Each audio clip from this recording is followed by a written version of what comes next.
ইতিহাসে বর্তমানে সবচেয়ে বেশি জ্বালানি তেল মজুত রয়েছে বলে জানিয়েছেন বিদ্যুৎ, জ্বালানি ও খনিজ সম্পদ প্রতিমন্ত্রী অনিন্দ ইসলাম অমিত। শুক্রবার চট্টগ্রামের ইস্টার্ন রিফাইনারি লিমিটেড পরিদর্শন শেষে সাংবাদিকদের সঙ্গে আলাপ করে তিনি এসব কথা বলেন। প্রতিমন্ত্রী বলেন, এপ্রিল ও মে মাসের জন্য দেশে পূর্ণ মজুত রয়েছে।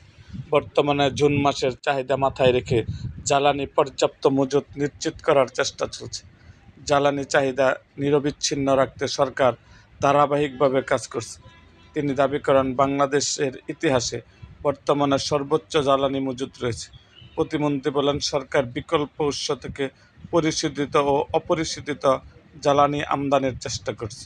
পরিশোধিত জ্বালানি তেল সরবরাহ বাড়ানো হচ্ছে জানিয়ে তিনি আরও বলেন, ইস্টার্ন রিফাইনারির জন্য মালয়েশিয়া সহ বিভিন্ন দেশ থেকে বিকল্প উৎসে অপরিশোধিত জ্বালানি আমদানির উদ্যোগ নেওয়া হচ্ছে। জ্বালানির বর্তমান পরিস্থিতিতে কৃষি ও শিল্প খাতকে প্রাধান্য দিয়ে বিদ্যুৎ ব্যবস্থা করা হচ্ছেও বলে জানিয়েছেন প্রতিমন্ত্রী অনিন্দ ইসলাম অমিত।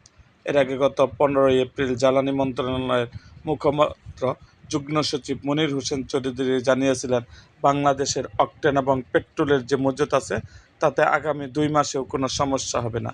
দেশের ডিজেল রয়েছে 1,13,085 টন, অকটেন রয়েছে 31,821 টন, পেট্রোল রয়েছে 18,021 টন ও ফার্নেস অয়েল রয়েছে 77,546 টন। মূলত মধ্যপ্রাচ্যে যুদ্ধ শুরুর পর দেশে জ্বালানি তেলের চাহিদা বেড়ে গেছে। মানুষ ফিলিং স্টেশনে ভিড় করতে শুরু করে। এই ভিড় প্রতিদিন বাড়ছে। পেট্রোল পাম্পের মালিকেরা বলছেন, মূলত অকটেন ও পেট্রোলের জন্যই সারা দেশে এমন তেলের লাইন। 28 ফেব্রুয়ারি ইরানে হামলা শুরু হলেই তেল নিয়ে আতঙ্ক ছড়িয়ে পড়ে। মার্চের শুরুতে পেট্রোল ও অকটেনের বিক্রি প্রায় দ্বিগুণ হয়ে যায়। এরপর মজুত ধরে রাখতে সরকার রেশনিং শুরু করে।